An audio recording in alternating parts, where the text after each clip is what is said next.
And for that matter, we have this digital assembly, and this is why we come together here, on this platform, because we're scattered all over the earth.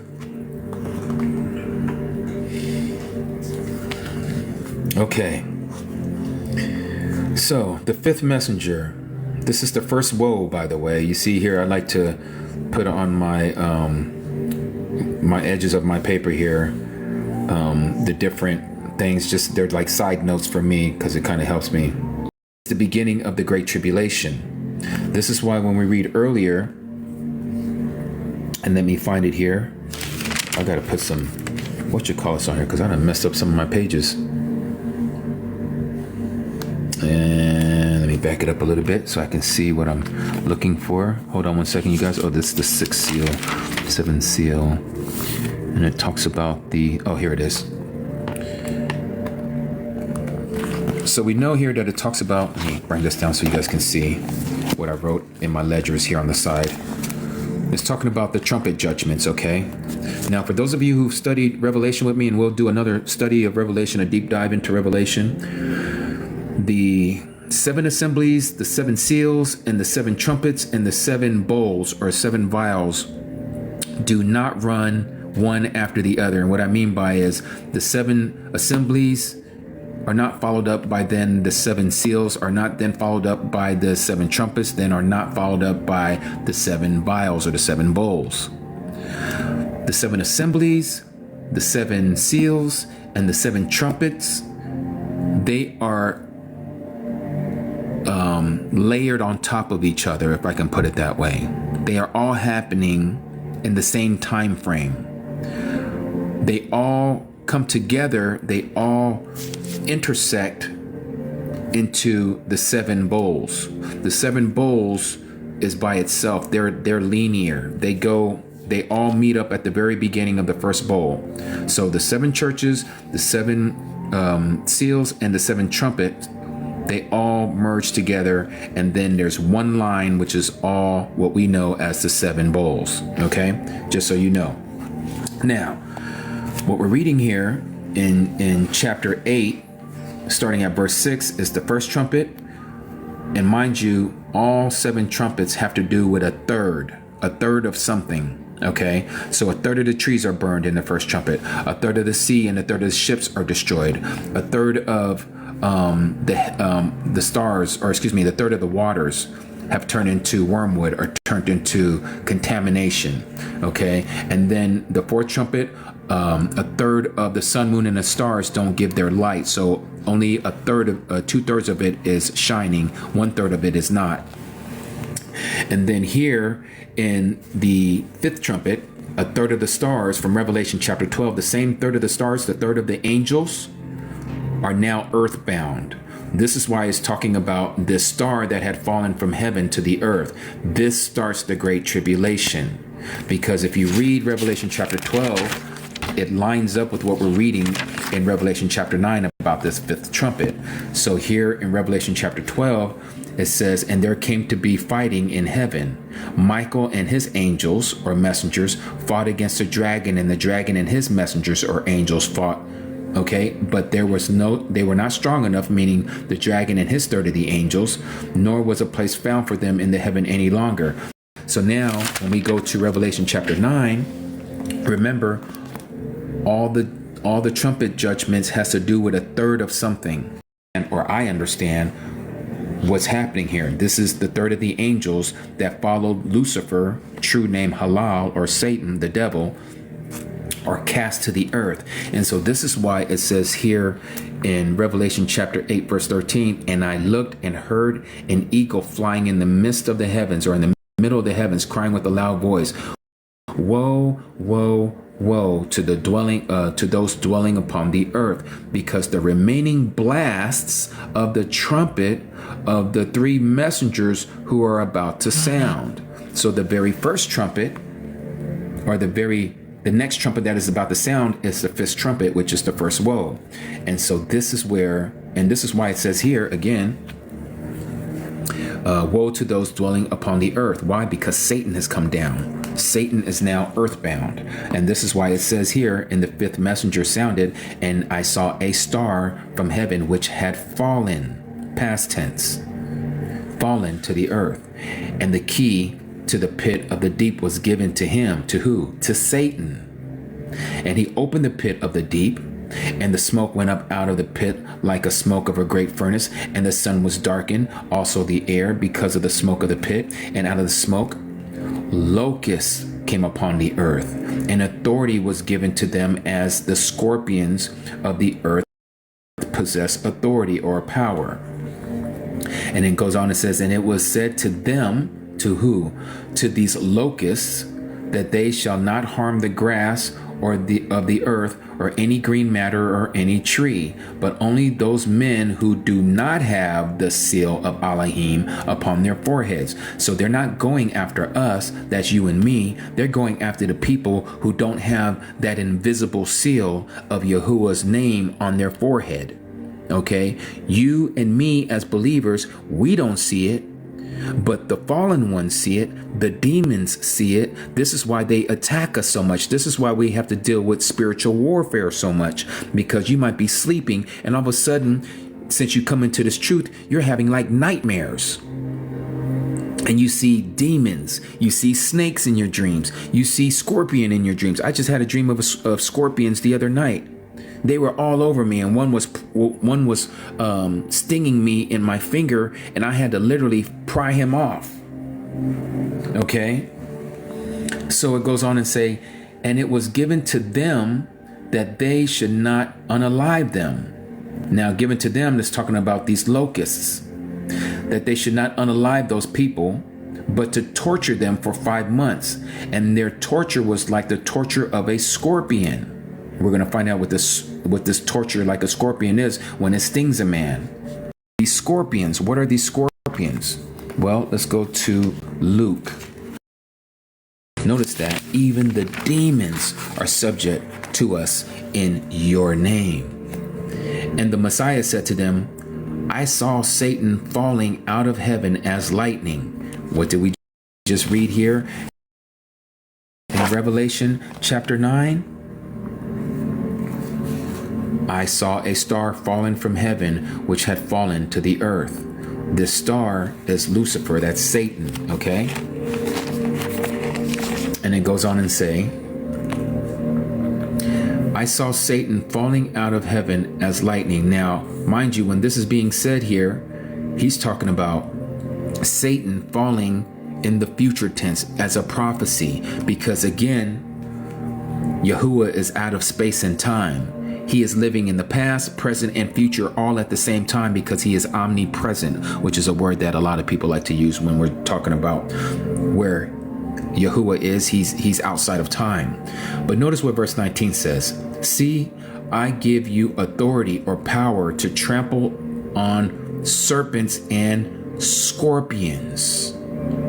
Scorpions. And over all the power of the enemy, and none at all shall hurt you. He goes, but do not rejoice in this, that the spirits are subject to you. So he's telling you that the serpents and scorpions are spirits. Do not rejoice in that these spirits are subject to you, but rather rejoice because your names have been written in the heavens. Now remember, he is connecting this to what his disciples, the 70, said when they came back. They said, Master, even the demons are subject to us in your name. So now we can connect the scorpions to demons. And this is exactly what he's telling them, that he has given them power over the enemy, over these serpents and the scorpions, the devils and the demons. So when you read here, and their torture was like the torture of a demon when it stings a man. And in those days when a man shall seek death, he shall not find it, and they shall long to die, but death shall flee from them. How does this make sense? Okay, let me see if I can remember where this is. Hold on a second, you guys. It's been a very long time since I taught on this subject. Let me see if I can find it. Yes, there it is. Thank you, you guys. Let's read this. because it lines up with what we're reading about these scorpions, about these demons in Revelation chapter 9. And they came to the other side of the sea, to the country of the Gadarenes. And when he came out of the boat, immediately there met him out of the tombs a man with an unclean spirit, we know that as a demon, who had his dwelling among the tombs. And it says, and no one was able to bind him, not even with chains, because he had often been bound with shackles and chains, but the chains had been pulled apart by him. This is how strong he was because of these demons. Remember, these demons are disembodied spirits. They are of the Nephilim. They are the giants, the spirit of the giants. And the shackles broken in pieces, and no one was able to tame him. And continually, night and day, he was in the mountains and in the tombs, crying out and cutting himself with stones. And seeing Yahusha from a distance, he ran and bowed down to him. So this man in his mind was bowing down to Yahusha, and having called out with a loud voice and said, what have I to do with you, Yahusha, son of the Most High Al? Swear to Elohim not to torture me. And he had said to him, come out of the man, unclean spirit. And he was asking him, what is your name? And he answered, saying, my name is Legion, because we are many. And he begged him very much that he would not send them out of the country. Now a great herd of pigs was there, feeding near the mountains, and all the demons begged him. Notice that, and all the demons, plural, begged him, saying, send us to the pigs, to these unclean animals, the swine, the pork, so that we enter into them. And he gave them permission. So we see that this man was trying to unalive himself. Okay, he was trying to unalive himself because these demons dwelt in his body. He was possessed. So what I'm getting at is what I believe the scripture is saying to us here about these locusts who have the torture of a scorpion when it stings a man, meaning when it possesses a man. In those days men shall seek death and shall not find it, and they shall long to be unalive, but unaliving shall flee from them. Why? Because they are possessed. They're possessed. They can't die. Almost like zombies, if you will, for up to 5 months. Okay? Now it goes on and tells us what these locusts look like. These are not normal locusts. First of all, they don't eat grass. They don't eat trees. They don't eat any green herbs of anything like normal locusts and grasshoppers would. These are not your standard locusts or grasshoppers. This is just the symbolism that was given for Yohanan to see as he was given this vision in the book of Revelation. And so it goes on and says, and the locusts looked like horses prepared for battle, and on their heads were crowns of gold. So they have crowns on their head on these locusts, what look like locusts. That, first of all, it says that the locusts look like horses prepared for battle. Not that they look like horses themselves, but the locusts were aligned like horses that are ready for battle. They're lined up in the battlefield, right? And on their heads were crowns like gold, and their faces were like the faces of men. This is letting you know they look like people. And they had hair like women's hair. So now they have long hair. And their teeth were like lion's teeth. So they have sharp, jagged teeth. And they had breastplates like breastplates of iron. Meaning that they're wearing some kind of uniform, some kind of breastplate that like you would see back in the days that some of the Romans would wear when they would go out into battle, or the Greeks would wear, or the Trojans would wear. They have some kind of armor on their body. And it says that, and their sound of their wings was like the sound of chariots of many horses running into battle. So they have wings. And they have tails like scorpions and stings. And in their tails is the authority or the power to harm men 5 months. 5 times 3 is 15. So for 150 days. Okay, because we know by knowing the true calendar that every month has 30 days. So 30 times 5 is 150 days.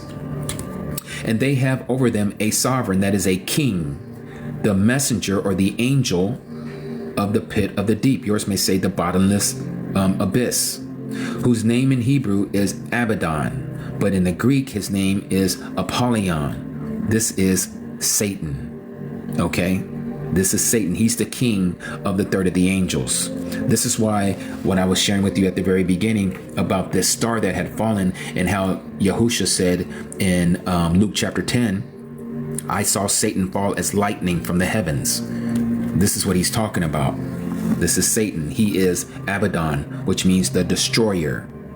Greek, his name is Apollyon, which again is destroyer. So it says the first woe is past. See, 2 woes are still coming after this. So I hope that makes sense for, and I can't remember who asked me the question about the locusts and the 5th trumpet and about people being stung for 5 months or tortured for 5 months. But again, I can't see no one's comments. So I apologize for that. I don't know what in the world is going on. I don't see anything here from TT saying that there was something that had happened or that there was some kind of warning or anything. Maybe it has something to do with their what do you call those things? Their servers? I don't know. Something happened, but it's kind of ironic. But anyway, so we can go on and continue. So now here, the 2nd or the 6th trumpet now has to do with a third of the people being unalived. Okay, remember we talking about how the trumpet judgments has something to do with a third. Okay, and here it talks about how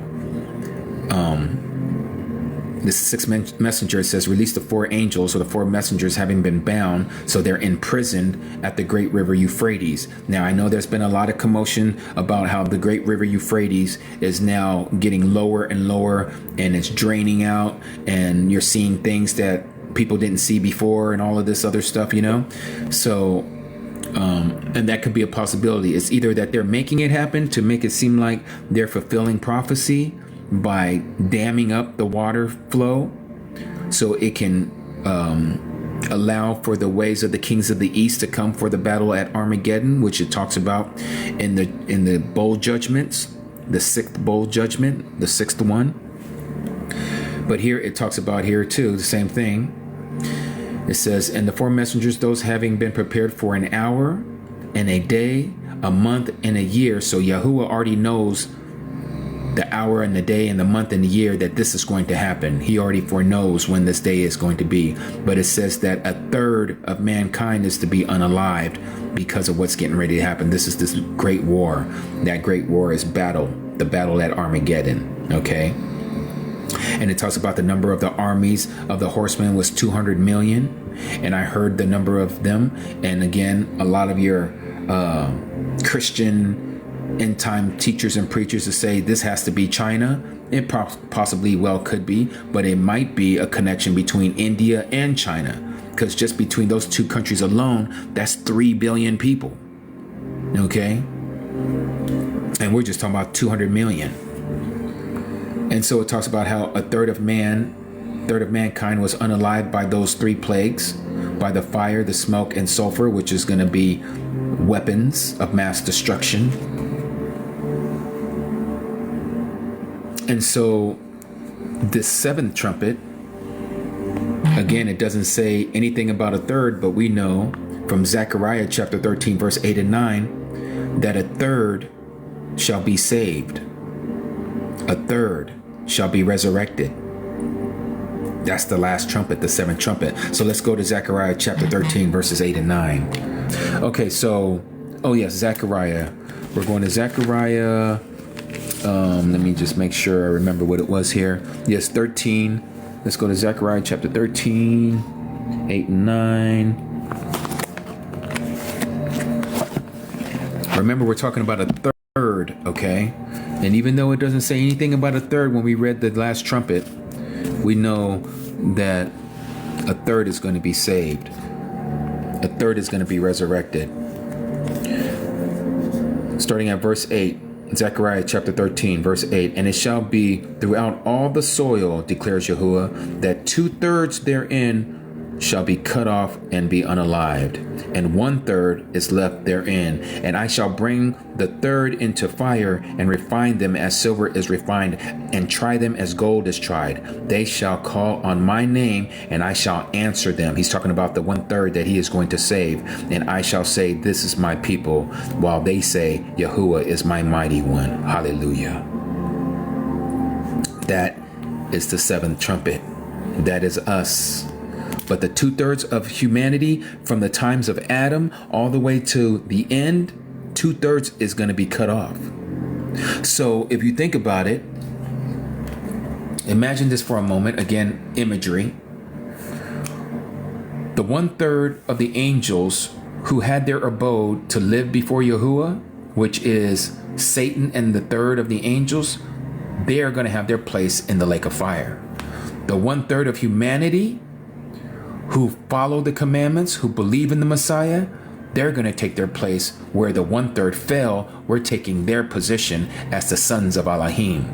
He came here to make us sons of Elohim, but the sons of Elohim who left their estate and came down and did the things that they did, they're going into the lake of fire with the 2/3 of humanity, and they're both going to be in the lake of fire. So that makes a whole.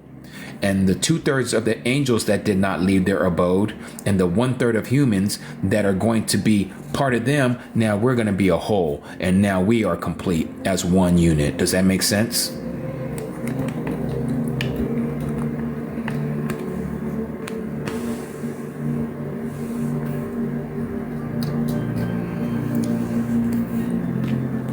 Okay, so let's go back here to Revelation so we can deal with that second woe, which was the sixth trumpet. So we know that to be, again, 1/3 of mankind shall be unalived by this war that's going to happen. All right, which we know is the battle at Armageddon. Done. They're going to be kaput. All right. And so then again, we come to the seventh trumpet, and this is what I was talking about, which is why we went to Zechariah chapter 13, verses 8 and 9.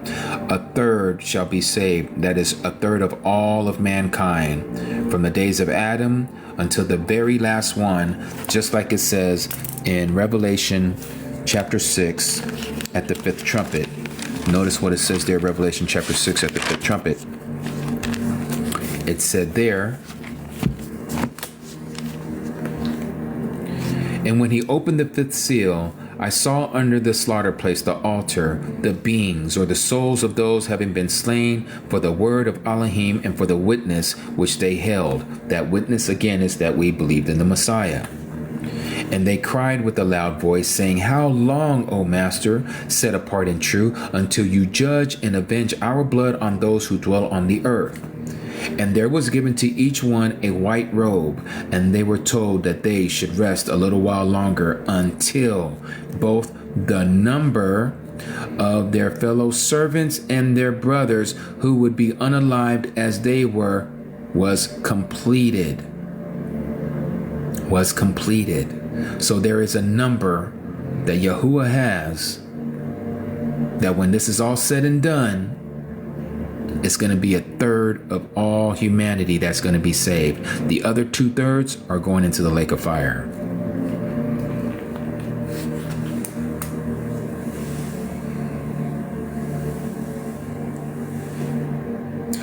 Jen, this is Revelation chapter 6. What I just read, chapter 6, verses 9 to 11.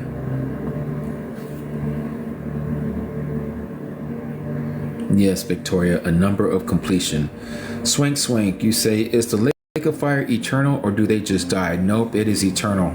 I know there's people who are teaching that it's not eternal, but it is eternal. Let me show you here in the book of Revelation. Let's see, this is 9, 10, 11, 12, 13, 14.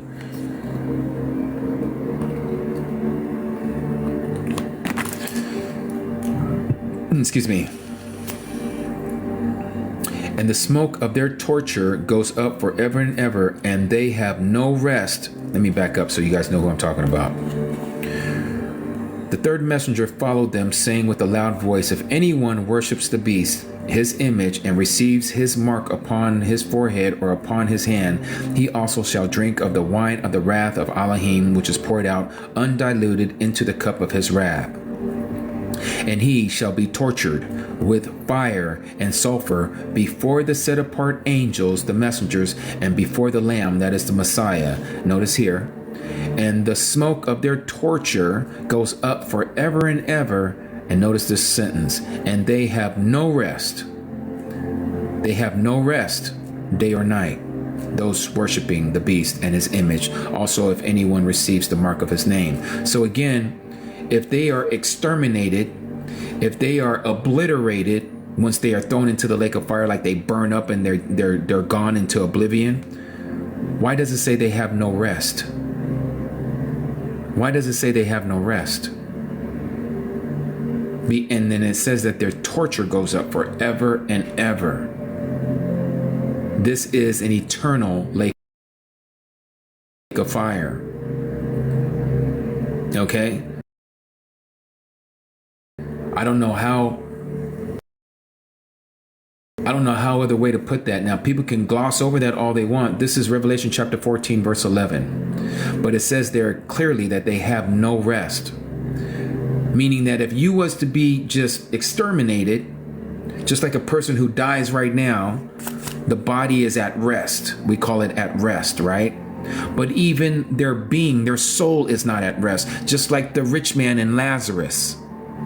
The rich man, the Messiah taught this, that the rich man looking over the gulf, there was a separation between him and Lazarus, and Lazarus was in the bosom of Abraham, or he was in this area called paradise. And yet you had the rich man, he was over there wanting his tongue to be cooled off, just with a dip of water to be put on his tongue, because he was being tortured by fire. Okay? They are waiting for the day of judgment down there.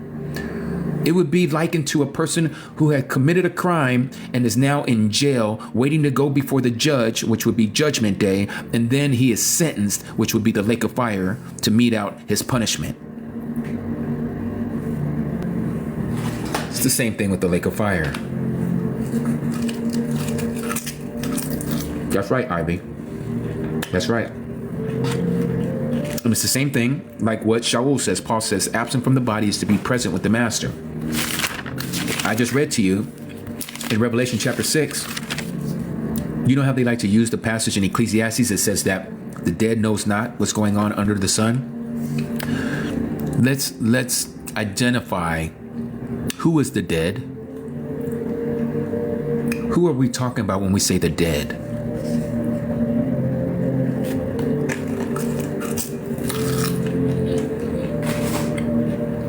Let me tell you guys.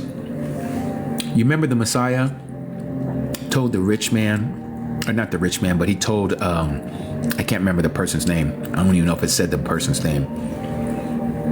But he said to this one, he says, come and follow me.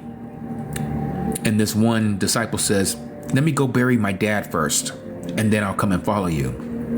What was the response of the Messiah?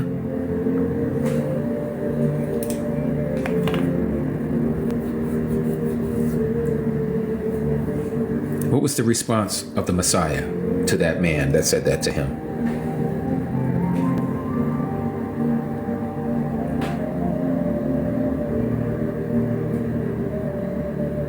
Pretty much, Amador. Let the dead bury the dead. Isn't that what he said to that man? You come and follow me. You let the dead bury the dead. What is he saying? Let the dead, the non-believers, those who don't have everlasting life with him in paradise, bury the dead. You who are alive, you who are not a person that is dead in spirit, you come and follow me. So when Ecclesiastes says that the dead knows not what is happening under the sun, it's talking about the non-believers, not those of us who know, who are going to be translated into the heaven. So what am I reading and what am I saying here? Again, if we go back to the fifth seal, notice that these people asked a question. How long, O Master, set apart and true, until you judge and avenge our blood on those who are dwelling on the earth? These people have been unalived. They have been killed. And there was given to each one a white robe. And they were told that they should rest a little while longer. Notice that. Until both the number of their fellow servants and their brothers who would be unalived as they were unalived was completed. They have consciousness. They are alive. They know what's going on the earth. How long, O Yah, until you judge those who are dwelling on the earth? They know what's going on the earth. When are you going to judge on our behalf our blood that has been spilled?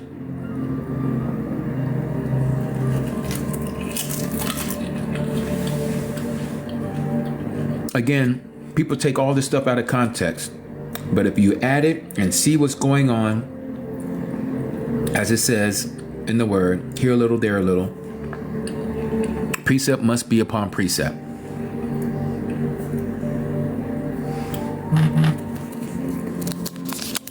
And so, Swank, what you asked, yes, user 340, that one is Revelation chapter 6, verses 9 to 11, where it talks about the fifth seal and the souls that were under the altar, praying, asking the question to the Father, when are you going to judge our blood on those who have unalived us on the earth? When you gonna make this right, pretty much?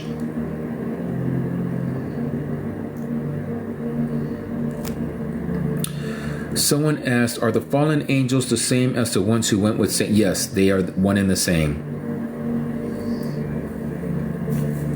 So when we die, we will know what's happening on earth. Yes, if you are one of the Kadashim, the set apart ones, exactly.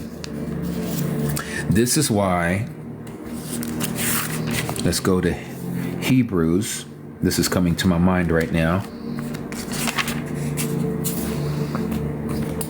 Chapter 12, verse 1. We too then, having so great a cloud of witnesses all around us, again, we can't see these clouds of witnesses that are all around us, let us lay aside every weight and the sin which so easily entangles us, and let us run with endurance the race that is set before us, looking to the Prince and the Perfecter of our faith or belief, Yahusha, that is the Messiah, who for the joy that was set before him endured to the stake. Your translation will say the pagan cross, having despised the shame and sat down at the right hand of the throne of Elohim. So there's a great cloud of witnesses. Who do you think that is? That's not only the angels and the heavenly hosts, it's also those that went before us and that believe. They're believers.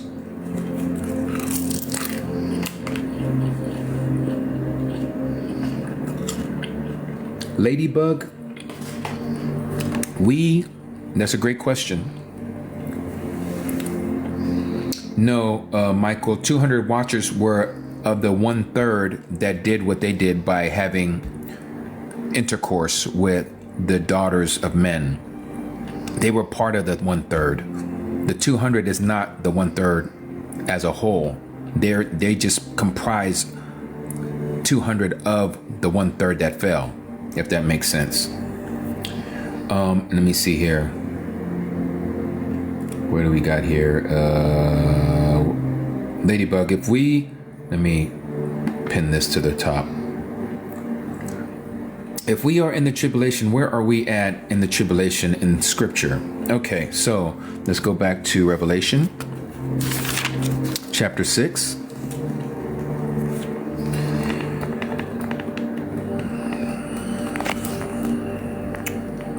The first seal has already been broken.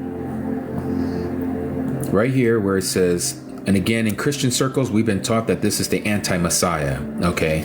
He who sat on a white horse and was holding a bow and was given a crown, and he went out overcoming to overcome. Christianity has taught us that's the Antichrist. Why do they say that that's the Antichrist? Because it's talking about this white horse. They're saying that the white horse represents the false Messiah. And I understand why they say that, because I thought that too. When you read Revelation chapter 19, verse 11, it says here,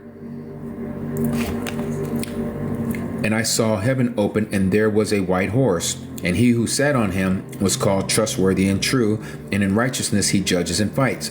So if the rider of this white horse is the Messiah, then it just makes perfect sense that the one who's riding this white horse must be the anti-Messiah or the false Messiah, right?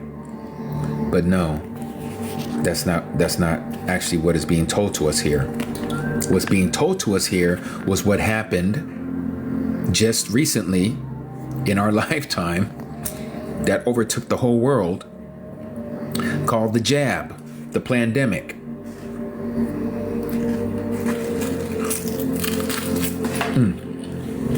We're snacking real quick.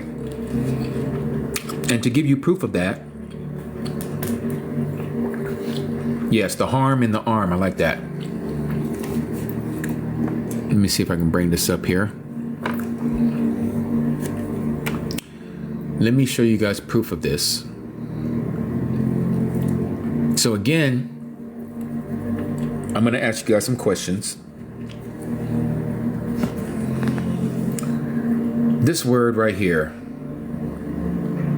and a crown was given to him. Does anybody know what the word crown is in Latin? Yes, power and peace. Power and peace was reading my mind. Yes, Heaven Accord.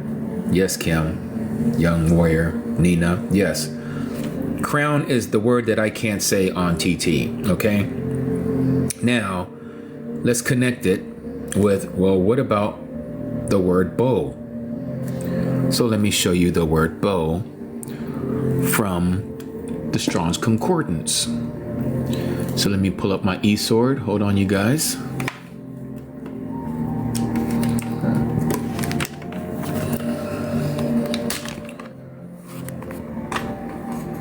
I'm pulling it up right now.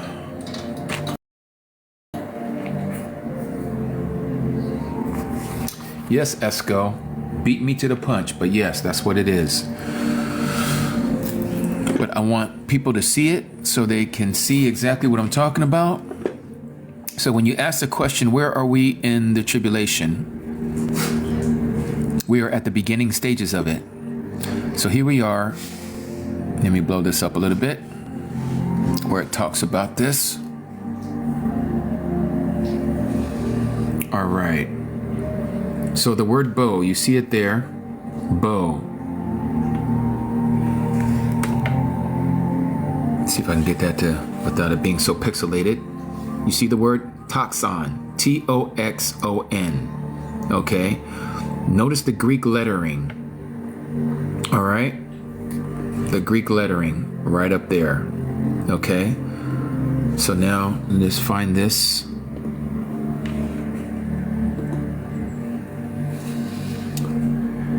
Let's see, toxon.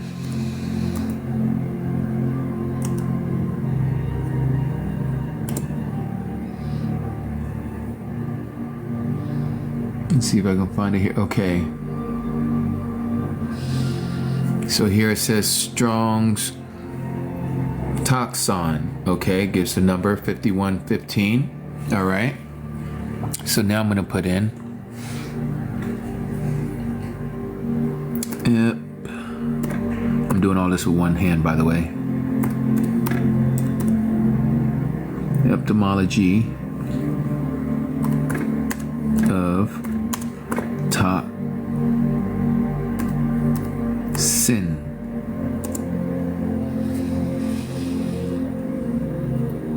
Let's see here.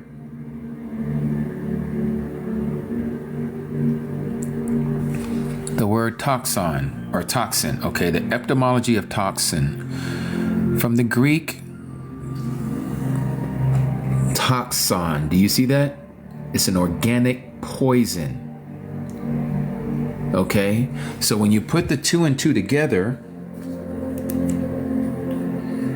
I looked and saw a white horse, and he who sat on it holding a poisonous substance, and a crona was given to him. He went out overcoming to overcome. This toxin started in the year 2019. Kind of trying to be careful with what I'm saying. There's a reason why that started in 2019. If you recall, for those of you who are scholars of history or historians, you will know that what it says in Genesis chapter 15, what Yahuwah was going to do to a certain people for what they did to his people.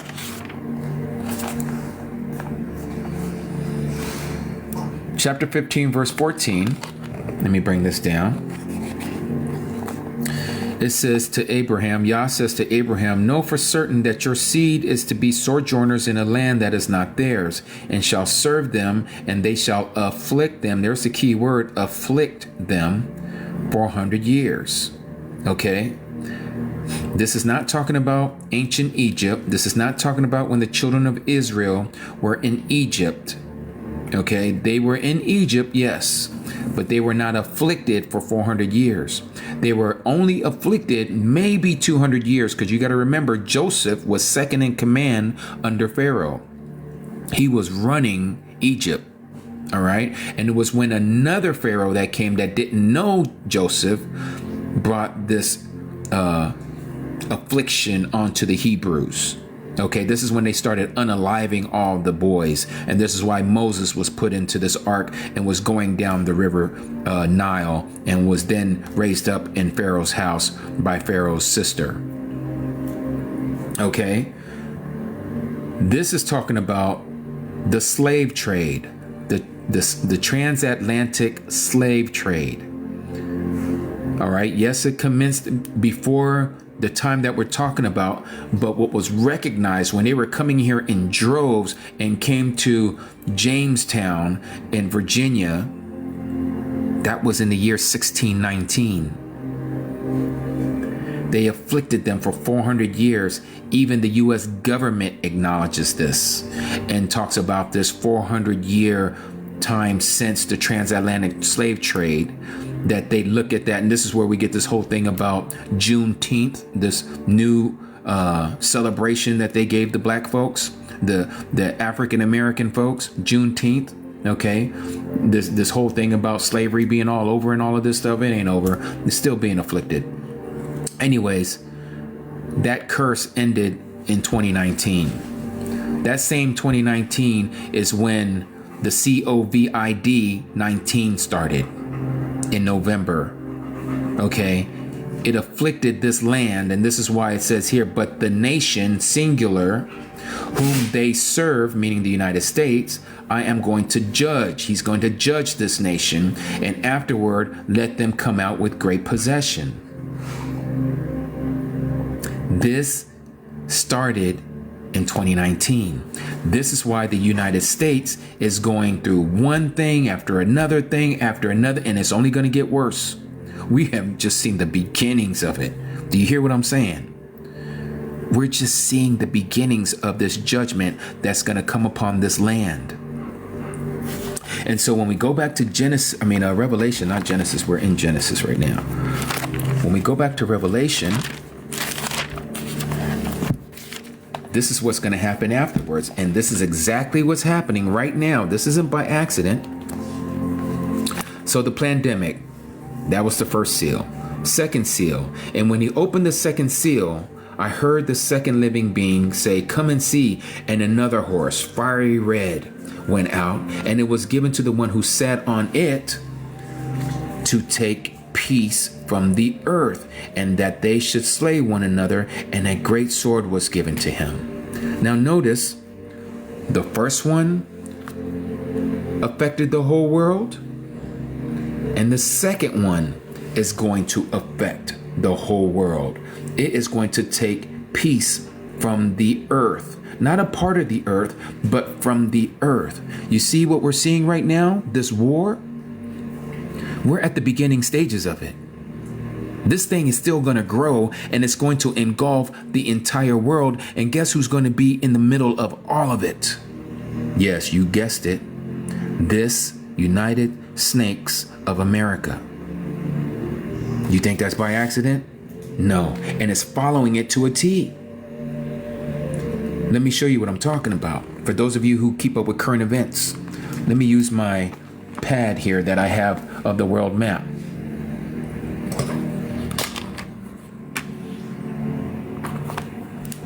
here is the U.S. The U.S. has a problem with Russia. This is Russia, okay? They call it Russia right there, but all of this is Russia, all the way up to here. All this is Russia. The U.S. has a problem with China. The U.S. has a problem with Venezuela. The U.S. Let me move this book out the way. Has a problem with North Korea. Are you getting the picture of what's happening right now? It's crazy. The U.S. has a problem with Iran. Do you see this? Can you show me any other country on this earth that has problems like the United States has?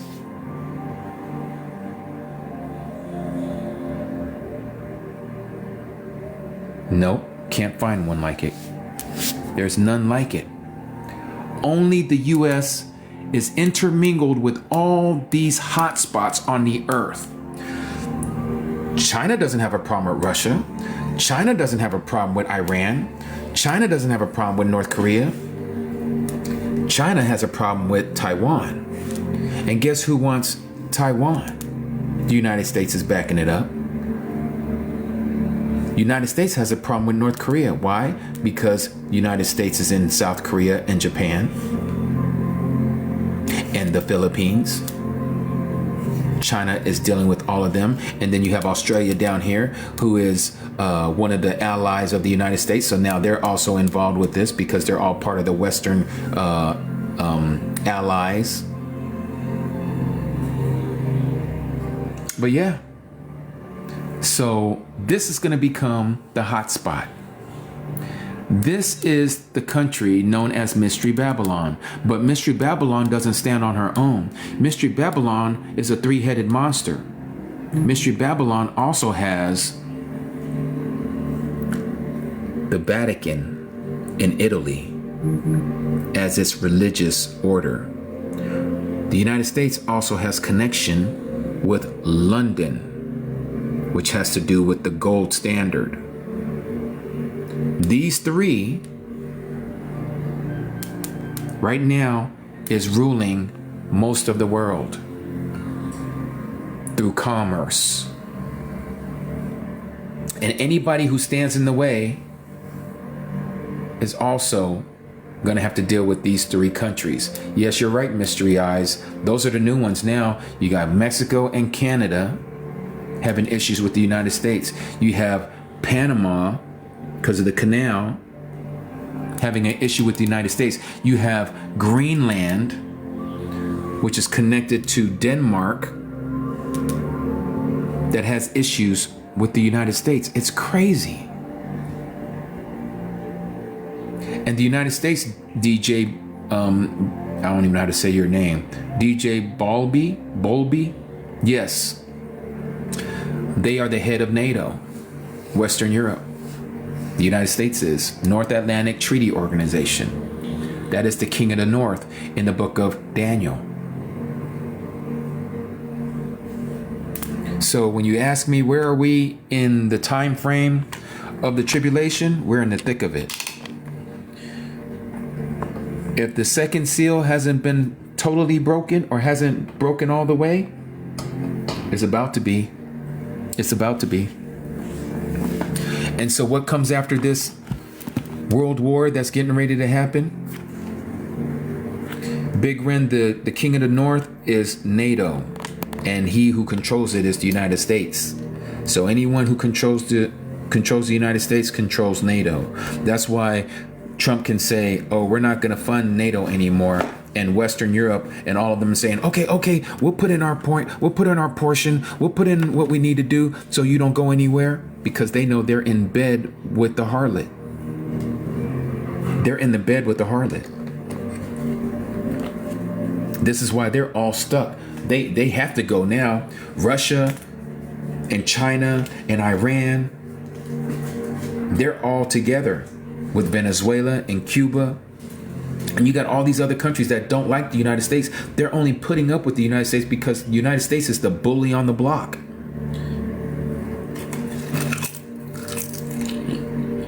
Exactly, Kalia. The BRICS nations, which is Brazil, Russia, India, China, and South Africa.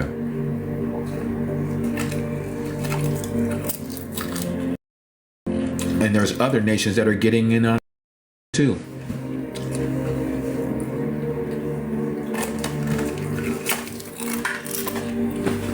Sorry for munching in you guys' ear. So, Polaris, no, the United States still has control of NATO. All you have to do is look at what's going on. U.S. controls what is the NATO policy. If the United States says that NATO is no longer going to advance towards Russia, NATO is not going to advance towards Russia. If the U.S. says that they are going to pull back, NATO is going to pull back. Even though the headquarters is in Brussels, Belgium, North Atlantic Treaty Organization, NATO, guess who put that all together? You guessed it, the United States of America. Don't kid yourself. The United States is the head honcho right now, and she shall be destroyed.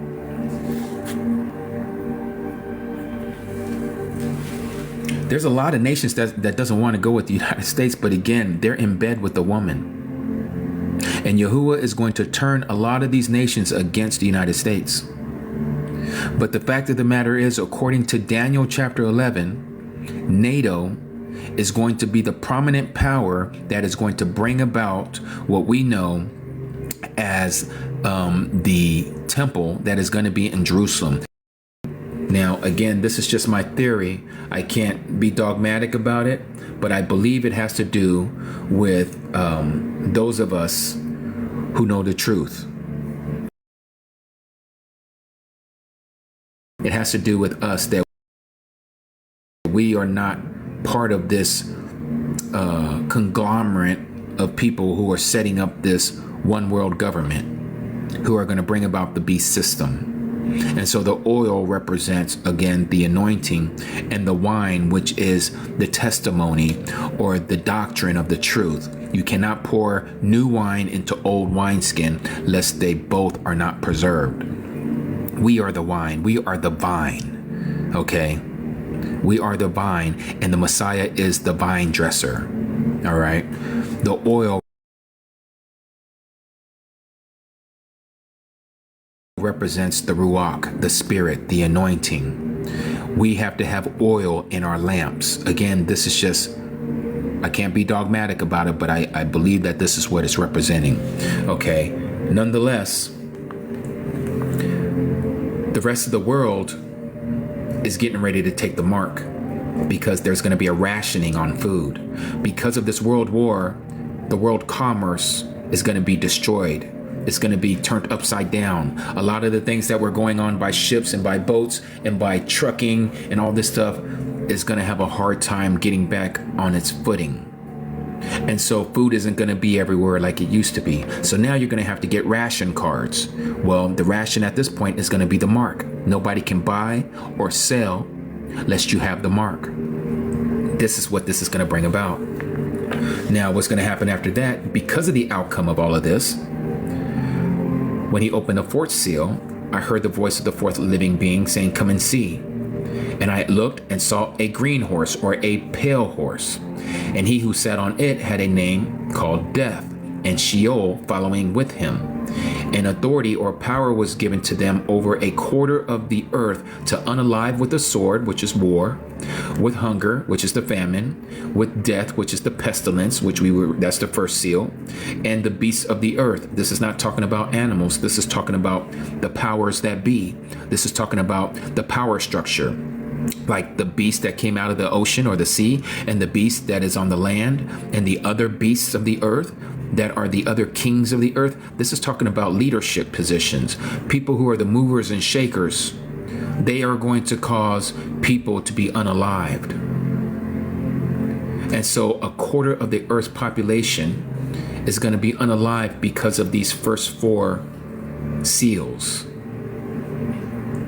You're talking about, let's use a round figure of 8 billion people right now. So they say the Earth's population is 8 something plus billion people. A quarter of that is 2 billion. The United States has 330 something million people, and we're talking about 2 billion. That would be 300 million, 600 million, 900 million, and then 300 million, 600 million, 900 million. That's only 1.8 million right there. So we're almost talking about 6 times the population and some of the United States that is going to be unalived. That's a lot of people. That's a big war. That's a big chaos. No wonder why the Messiah says that there shall never be a time like this, nor ever shall be. There's going to be a lot of unaliving going on. This starts the Great Tribulation, the Great Testing.